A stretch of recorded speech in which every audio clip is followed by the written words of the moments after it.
સમાચારોની શરૂઆત કરીએ તો મહત્વપૂર્ણ સમાચાર અત્યારે સામે આવી રહ્યા છે, જેની અંદર ડીજીપી વિકાસ સહાયે એલર્ટ આપી દીધું છે। પોલીસને એલર્ટ આપવામાં આવી ચૂક્યું છે। તમામ સીપી અને એસપી સાથે વિડીયો કોન્ફરન્સનું આયોજન તેમના દ્વારા કરવામાં આવ્યું છે। પોલીસ તંત્રને એલર્ટ રહેવા માટેની સૂચના ડીજીપી દ્વારા આપી દેવામાં આવી ચૂકી છે।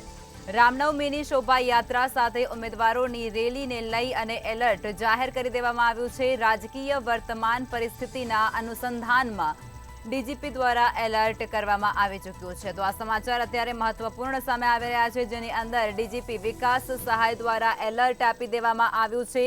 તમામ સીપી અને એસપી સાથે વિડીયો કોન્ફરન્સના માધ્યમથી તેઓના દ્વારા વાતચીત કરવામાં આવી છે અને ત્યારબાદ પોલીસ તંત્રને એલર્ટ રહેવા માટે ખાસ સૂચના આપવામાં આવી છે। રામનવમીની શોભાયાત્રા સાથે ઉમેદવારોની રેલીને લઈ અને એલર્ટ જાહેર કરવામાં આવ્યું છે। રાજકીય વર્તમાન પરિસ્થિતિના અનુસંધાનમાં એલર્ટ રહેવા માટે પોલીસ તંત્રને સૂચના આપી દેવામાં આવી છે।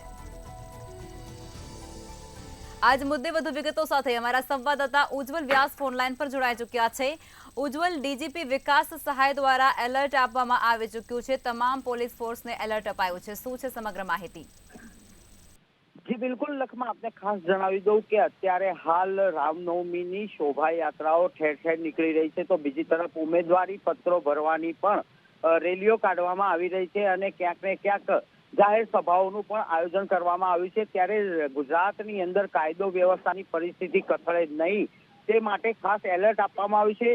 તો આપને ખાસ જણાવી દઉં કે અત્યારે હાલ જે પુરુષોત્તમ રૂપાલાના મામલે ઉકળતો ચરુ જેવી પરિસ્થિતિ છે, તેમના કાર્યક્રમોના ભારતીય જનતા પાર્ટીના જે કાર્યક્રમો છે તેને વિરોધ પ્રદર્શન કરવામાં આવી રહ્યું છે। ક્ષત્રિય સમાજ નારાજ થઈ રહ્યો છે, ત્યારે ભાજપના કાર્યકર્તાઓ કે રાજકીય પાર્ટીના કોઈ પણ કાર્યકર્તાઓ અને ક્ષત્રિય સમાજના આગેવાનો સામે ઘર્ષણની પરિસ્થિતિ ન ઊભી થાય તેવી સ્કીમ બનાવવા માટેની રાજ્ય પોલીસ વડા વિકાસ સહાયે સૂચના આપી છે। આ બાબતે આજે વિડીયો કોન્ફરન્સ માધ્યમથી તમામ પોલીસ કમિશનર, તમામ રેન્જ આઈજી વડા અને તમામ જિલ્લા પોલીસ અધિક્ષકોને સ્પષ્ટ સૂચના આપી છે અને રામનવમીની જે યાત્રા છે તે ઉપરાંત અત્યારે જે ફોર્મ ભરવાની મોસમ ચાલી રહી છે તેમાં કોઈ ઘર્ષણ થાય નહીં, કોઈ અનિચ્છનીય ઘટના બને નહીં, કાયદો વ્યવસ્થાની પરિસ્થિતિ જળવાય એવી તકેદારી રાખવા અને તેના ઉપર નજર રાખવાની પણ સૂચના રાજ્ય પોલીસ વડા તરફથી આપવામાં આવી છે।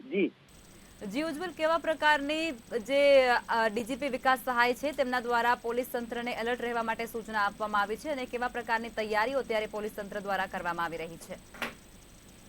લખમાં વિડીયો કોન્ફરન્સના માધ્યમથી રાજ્ય પોલીસ વડા વિકાસ સહાયે જે અત્યારે વિડીયો કોન્ફરન્સ કરીને સમગ્ર પરિસ્થિતિની જે તાબાના અધિકારીઓ હતા તેમની પોતાના વિસ્તારની કેવી બંદોબસ્ત સ્કીમ ઊભી કરી છે, કેટલા પોલીસ જવાનો તૈનાત કરવામાં આવે છે અને શું તકેદારી રાખવામાં આવે છે તેનો ક્યાસ મેળવ્યો હતો તેની સમીક્ષા કરી હતી। આ ઉપરાંત ગુપ્તચર વિભાગ એટલે કે આઈબીના જે રિપોર્ટ તેમને મળ્યા છે તેના અનુસંધાનમાં શું તકેદારી રાખવી તેનું પણ રાજ્ય પોલીસ વડાએ માર્ગદર્શન આપી દીધું છે અને તમામ જિલ્લા, તમામ મહાનગરો અને ગામડાઓમાં પરિસ્થિતિ વણસે નહીં તે રીતે બાજ નજર રાખી અને સતર્કતા સાથે આખો કાર્યક્રમ પૂરો થાય તેવી તકેદારી રાખવાની સ્પષ્ટ સૂચના રાજ્ય પોલીસ વડાએ આપી છે। કારણ કે આપણે ખાસ જણાવી દઉં કે અત્યારે હાલ જે માહોલ, રાજકીય માહોલ ઉભો થયો છે તેની અંદર ક્યાંક ને ક્યાંક કોઈના કોઈ પ્રશ્ન મુદ્દે ક્યાંક બંને પક્ષો વચ્ચે ઘર્ષણ થવાની પણ પરિસ્થિતિનું નિર્માણ થઈ શકે છે અને રાજ્યની કાયદો વ્યવસ્થા પરિસ્થિતિ કથળી શકે છે। એ જોતા રાજ્ય પોલીસ વડાએ તમામ એકમોને સતર્ક રહેવા અને વ્યવસ્થિત બાજ નજર રાખવાની સ્પષ્ટ સૂચના આપી છે। જી લખમાં। જી ઉજ્જવલ, બંને પાર્ટીઓ અત્યારે જે પ્રમાણે રાજકારણ ગરમાઈ ચૂક્યું છે તે અનુસંધાને ક્યાંક સંવેદનશીલ વિસ્તારો પણ છે તે ધ્યાનમાં રાખી અને કોઈ વિશેષ સૂચનાઓ તેમના દ્વારા આપવામાં આવી છે ખરી?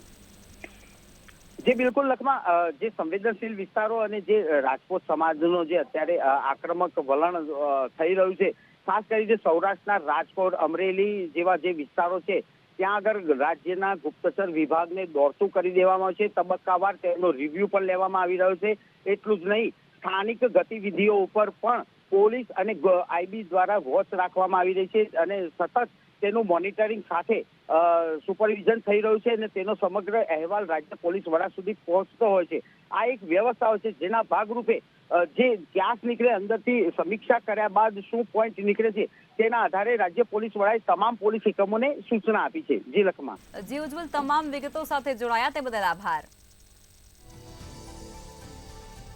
તો આ મહત્વના અને મોટા સમાચાર સામે આવી રહ્યા છે, જેની અંદર ડીજીપી વિકાસ સહાય દ્વારા એલર્ટ જાહેર કરી દેવામાં આવ્યો છે. રાજકીય વર્તમાન પરિસ્થિતિના અનુસંધાન રૂપે તેમના દ્વારા એલર્ટ આપી દેવામાં આવી ચૂક્યું છે. તમામ સીપી અને એસપી સાથે વિડીયો કોન્ફરન્સ માધ્યમથી તેઓના દ્વારા વાતચીત કરવામાં આવી હતી અને તેમના દ્વારા એલર્ટ જાહેર કરી દેવામાં આવ્યું છે.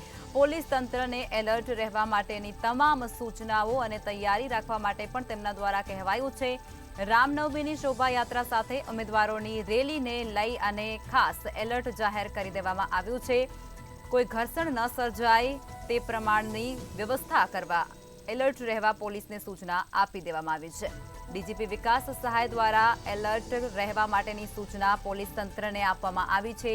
તમામ સીપી અને એસપી સાથે વિડીયો કોન્ફરન્સના માધ્યમથી તેઓના દ્વારા વાતચીત પણ કરવામાં આવી છે અને ત્યારબાદ પોલીસ તંત્રને એલર્ટ રહેવા સૂચના આપી દેવામાં આવી છે. રામનવમીની શોભાયાત્રા સાથે ઉમેદવારોની રેલીને લઈ અને એલર્ટ જાહેર કરવામાં આવ્યો છે.